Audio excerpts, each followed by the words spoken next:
So thank you to all three of you for your papers.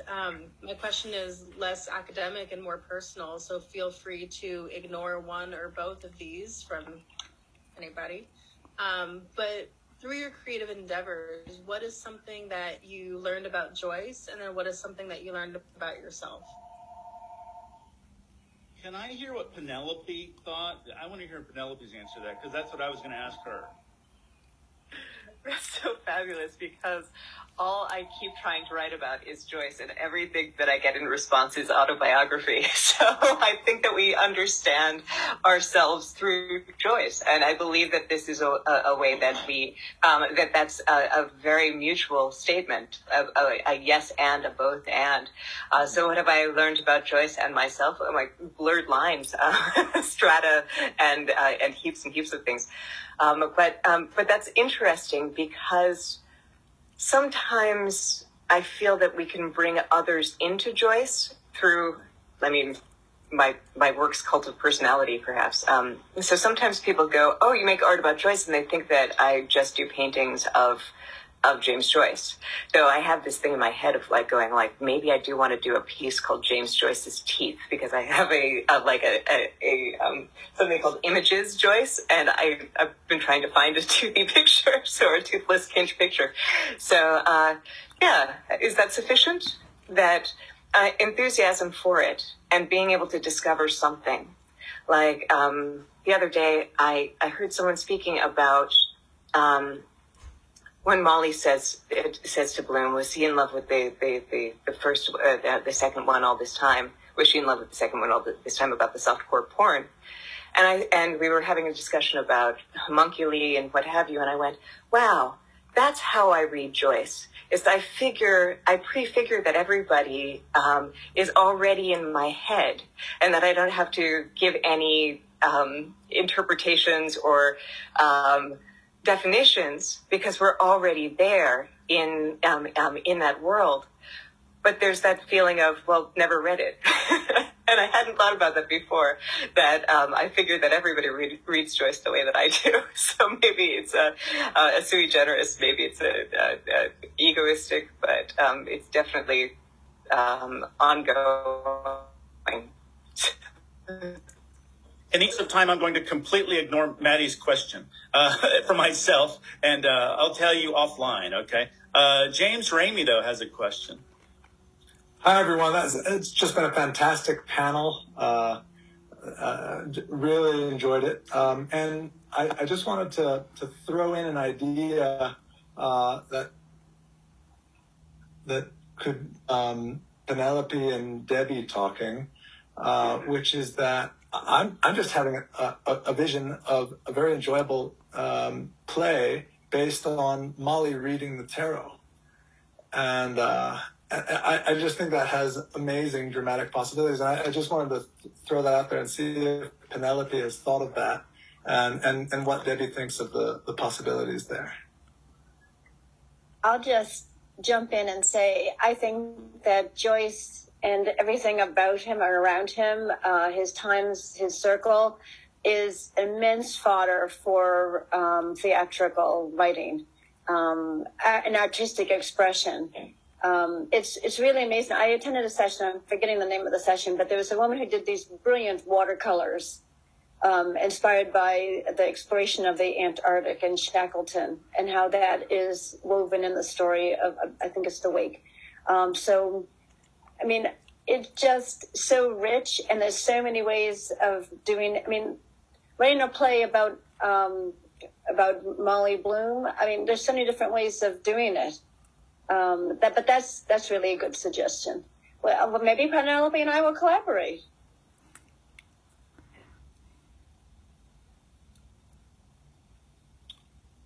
I have a question for Penelope, if nobody else has a question, and for her. And I just loved the way all the work there with medium, Joyce as a medium, yourself as a medium, as the medium. There's so many, there's so many usages of that in what you're doing, and I love how you really did make yourself a medium in more than one way. As a critic of Joyce, the whole time I was doing my thing, I was going, okay, what do I learn about Joyce? What am I learn? What can I take away to write a book that, might get published in academic press or something along those lines? And, I did find some things.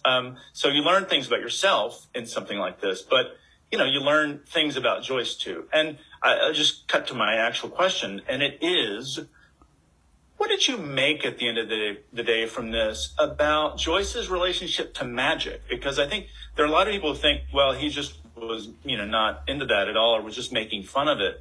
But it sounds like you actually kind of gave it a shot. Really, it seems like you took it seriously. What did you learn about that, Joyce and magic? Or did you have any thoughts on that, or further thoughts on it? Well, is Ono Koster still in the room? Because he was part of the secret panel with John Bishop and well, I can't even say her last name, but Joyce and Magic has been a panel before, but yeah. I was actually thinking more Joyce as Prospero and that kind of magic, and so I think in this process I understand so much of the environmental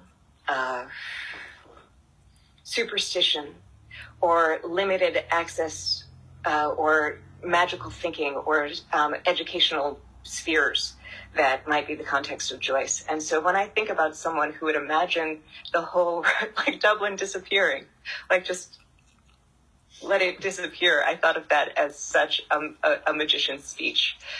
But as far as understanding his real modus operandum, like I know, and like, let's just look at early 20th century seances and the Pepper's Ghost effect, or the thrill, I'd say even through Dubliners of spooky Joyce.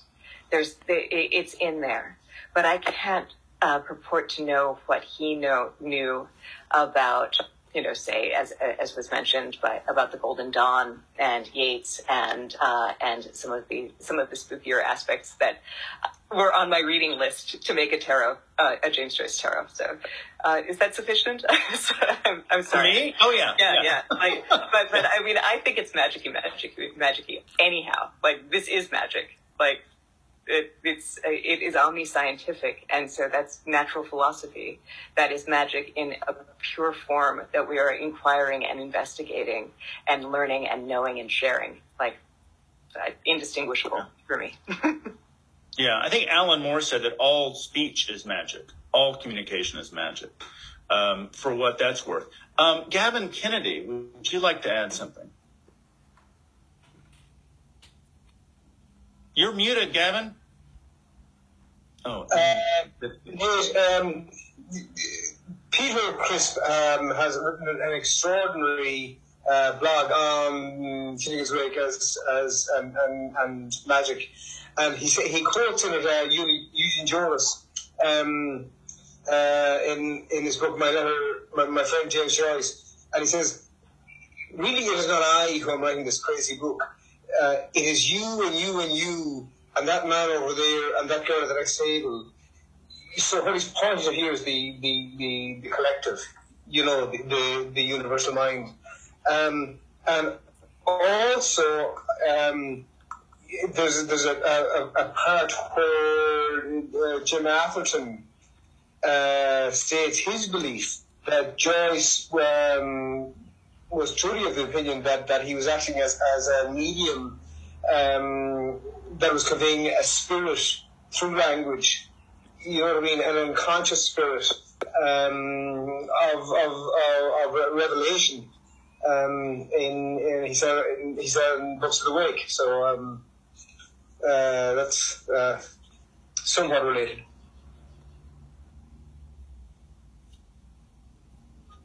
Oh. Okay, thank you, Gavin. Gosh, James just put this wonderful material here about answering this question about magic.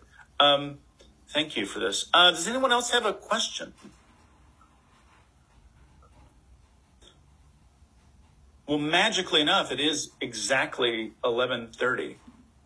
Did you guys plan this? Okay. with that in mind, I will release you guys all back into the wild, but I'll stick around for a minute because I want to talk to Penelope. Thank you, And Becky, everyone. for that matter. Thank you for coming. Wonderful to be part of this session. Let's be part of the session. Now I'm reading the chat.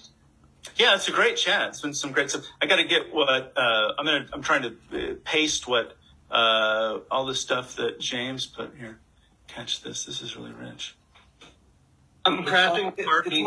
It's on Elman 550. Yeah. Oh, this is just the text. Okay, all right. I pulled it out, but didn't read it. Yeah. That's great. Does anybody else have anything? Melissa? Are you gonna? I have a lingering question for you, Nathan.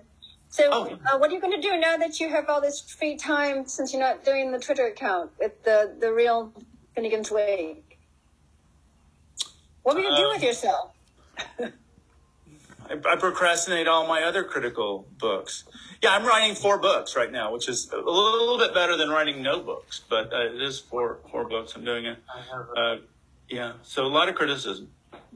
Editing a volume on Joyce and film, writing a book about Richard Linklater, writing about superheroes, things like that. What are you writing about superheroes? I'm writing about the bastardization of Jack Kirby's legacy on the screen. Wow. Yeah, the villain of the piece is Jim Starlin. Was Jim Starlin a Marvel editor for a while? Is that right? I don't think he was an editor, but he was sort of one of those auteurs who kind of takes off in the 70s. And, in the 70s, do you guys really want to hear about this? In the 70s, no. If they don't, we'll talk about... Yeah, they don't talk about Jim Starlin. Yeah, he kind of took over a lot of the Kirby properties and did things with them that have been big in the adaptations in the MCU. So this is I troubled deaf heaven with bootless cries about Jim Starlin on the big screen. Jack, one of my heroes is up there with Joyce. You and I have to talk about this separately. I would say that John Byrne is one of my heroes up there with Joyce. Oh, part of that whole deal. Yeah. Okay. Yeah. Anyone want to ask questions about Richard Linklater? Yeah. Penelope, what are you doing with yourself when you're not doing tarot? You're muted. We're going so rogue right now. I'm trying to ask Enrique if this is okay for us to do. I love it. I want this a lot. You name it. I've found a way for it to happen on Zoom in my life. So have a thought, and as quick as a thought, you know how it works like that on YouTube. You're like, oh, I love that song, and you think of that song.